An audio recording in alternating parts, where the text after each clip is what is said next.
برداشت کرنا سیکھو گے. یاد رکھو میرے بچوں، اگر آپ صبر سیکھ گئے تو کوئی آپ کو پکڑ نہیں سکے.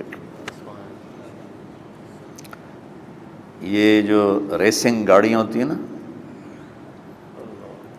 فراری اور مختلف ان کے نام ہیں، مشہور فراری ہے، اٹلی میں بنتی ہے. لیمبرگینی، یہ دونوں بنتی ہیں وہاں اٹلی میں. اور اس میں جو آدمی جا رہا ہو اس کے لیے سپیڈ لمٹ کی قید کوئی نہیں، ورنہ سب گاڑیوں پہ 120 کلومیٹر پر کہ اوپر جائیں گے تو جرمانہ ہوگا. لیکن جو آدمی لیمبرگینی میں جا رہا ہے یا فراری میں جا رہا ہے اس کے لیے کوئی جرمانہ نہیں، چونکہ وہ یوں کرو تو 1 سیکنڈ میں وہ 120 پہ چلی جاتی ہیں، صرف اتنا کرنے سے شو ایسے جاتی ہیں. تو میں آپ کو ایک لیمبرگینی دینا چاہتا ہوں، فراری 8 کروڑ کی ہے. فراری 8 کروڑ کی گاڑی ہے فراری. کئی دفعہ وہاں جب جاتا ہوں تو کوئی نہ کوئی بٹھا دیتا ہے، یہ آپ کو ذرا سیر کرائیں. وہ ہمارے کو تو شوق کی کوئی چیز ہے نہیں، وہ نوجوانوں کے شوق کی چیز ہے. تو 8 کروڑ کی گاڑی ہے، میں مفت آپ کو دے رہا ہوں، وہ ہے صبر. آخرت کے سفر میں اگر تیز چلنا چاہتے اور سب سے آگے نکلنا چاہتے ہو تو صبر کی فراری پہ سوار ہو جاؤ. تمہیں کوئی پکڑ نہیں سکے گا، تمہارے کوئی قریب بھی نہیں آ سکے.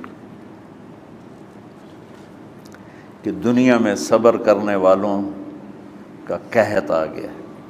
بڑے بڑے علماء ہیں اخلاق سے خالی، بڑے بڑے علماء ہیں صبر جانتے ہی نہیں.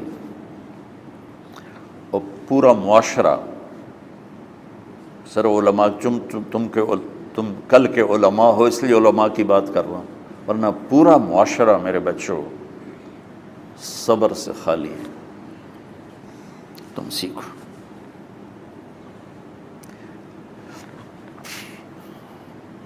دیکھو میری ایک بات سنو، علم کی کمی ہو تو اچھے اخلاق اس کو چھپا دیتے ہیں، اخلاق کی کمی ہو تو بڑے سے بڑا علم بھی اسے چھپا نہیں سکتا. سارے عیب ہوں اور اخلاق اچھے ہوں تو اخلاق وہ چادر ہے جس میں سارے عیب چھپ جائیں گے.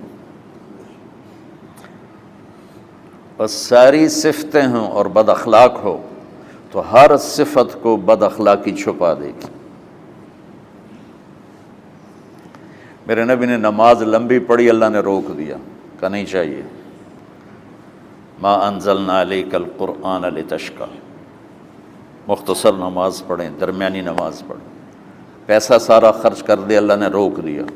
ولا تبسطھا کل البسط، میرے نبی سارا خرچ نہ کرو، کچھ بچا کے بھی رکھو. تبلیغ میں اپنی جان کھپائی، اللہ نے اس سے بھی روک دیا. فلا تذهب نفسک علیہم حسرات، تبلیغ کرو خود نہ مر جاؤ. تبلیغ کتنا بڑا عمل ہے، اللہ نے کہا اعتدال سے. نماز کتنا بڑا عمل ہے، اللہ نے کہا درمیانہ ہاتھ رکھو. مال خرچ کرنا کتنا بڑا عمل ہے، اللہ نے کہا درمیانہ ہاتھ رکھو. جب میرے دل میں نے اخلاق میں بلند پرواز دکھائی تو اللہ نے کہا شاباش انک لعلی خلق عظیم. میرا نبی میں آپ کو شاباش دیتا ہوں، آپ کے اخلاق بڑے عالی شان. یہ نہیں کہا کہ اتنے بھی ذرا تھوڑا اکھ بھی کھائی کر کو کوڑا ہویا کر. تو تم مولوی بڑے غسیلے ہوتے ہو. تم میرے بچے بیٹھو نا اس لیے بات کر رہا ہوں. صبر نام کی شے ہی نہیں ہوتی. فقہ پڑھنا تو ہماری مت ماری جاتی.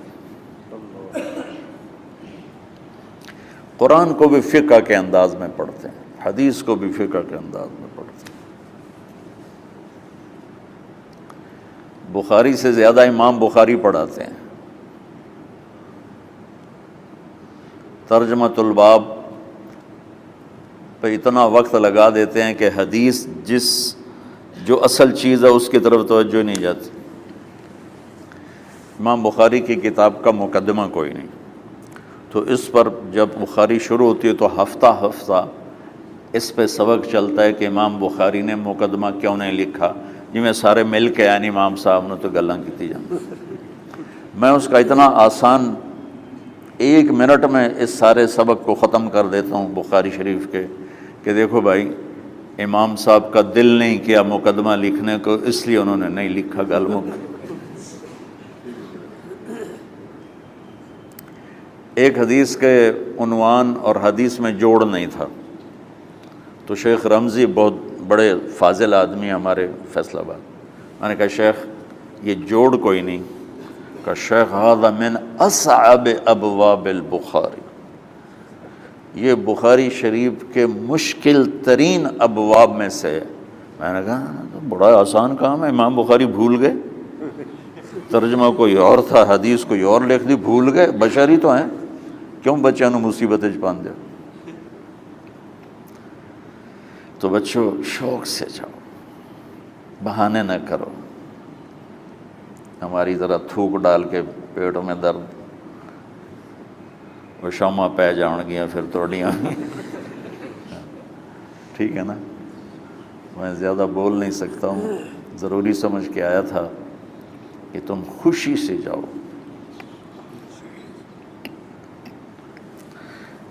پھر اس میں جو ناگواری آئے گی اسے برداشت کرو گے تو پھر آپ کا صبر بڑھے گا۔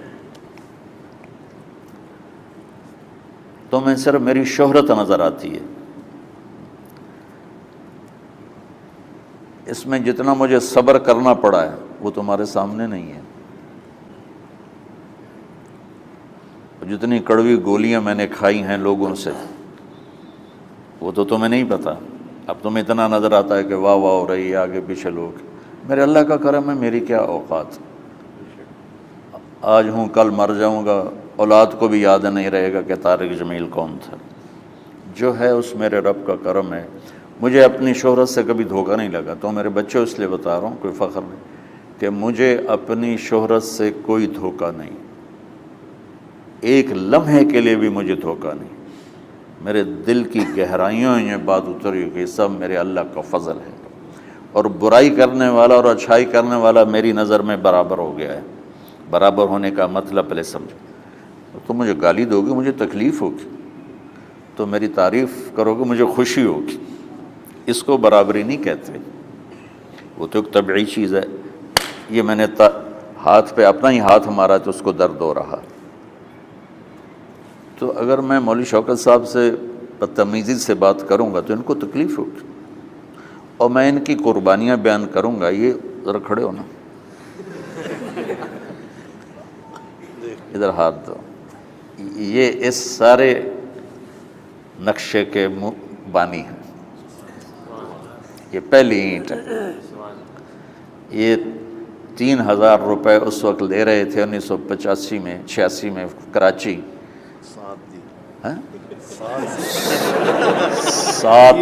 7,000 ان کی تنخواہ تھی، اور میں نے ان کو تلمبے میں بلایا 900 روپے مہینے پر۔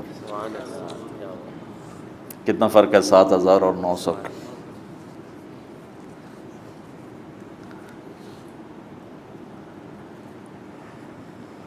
لوگ میری تعریف کرتے ہیں، میں اللہ کا شکر ادا کرتا ہوں، اور اس پہ میں تکبر میں نہیں آتا۔ یہ ہے مدح اور ذم برابر ہو جائے، یعنی تعریف کرنا اور برائی کرنا برابر ہو جانے کا مطلب یہ نہیں ہے کہ برائی سن کے اثر نہیں ہوتا اور تعریف سن کے اثر نہیں ہوتا، نہیں، برابر ہونے کا مطلب بتا رہا ہوں، اس کی توفیق تائید رحمت اپنی اولاد کو بتا رہا ہوں۔